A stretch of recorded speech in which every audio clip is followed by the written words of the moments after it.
I want to share this new paper with you guys. One, because it's amazing, and two, because it involves the program that I fly for. The name of the study is Flight to ECPR. The goal of the study was to reach rural patients who typically wouldn't be candidates for ECPR, which is ECMO during cardiac arrest. The goal was to do a one-to-one study and see if our helicopter could get to these rural patients and have them to a cannulation center in a similar amount of time that our ground units were getting these patients to the cannulation centers, which was within that 60-minute window, while still maintaining favorable neurological outcomes.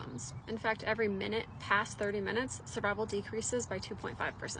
And the outcome was that the helicopter did extend geographical reach while still maintaining favorable neurological outcomes. So now patients who were too far away before have a feasible pathway to ECMO. So diving into the study a little bit, 45 patients were activated on the flight pathway and 60% were actually cannulated for ECMO. There was an overall favorable neurological outcome in the study of 33.3%. Those who underwent cannulation had 25.9% favorable outcomes, and the rest had 44.4% favorable outcomes because that subgroup typically had ROSC or other termination factors which qualified them to not be cannulated.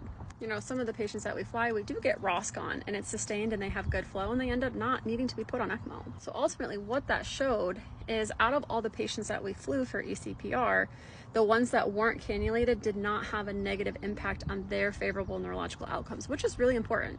Now, this isn't necessarily about flying every cardiac arrest. It is about identifying the right patients, and I can talk more about the inclusion criteria in a different video. One of the physicians involved said, "It's time to retire the phrase, we don't fly dead patients." In fact, most of the statements from those involved in this study and in these programs is that these rural patients still deserve a chance at life-saving treatment, especially if they can have access to a helicopter. And it's because of that sentiment that the MMRC has now expanded to on-scene ECPR cannulation.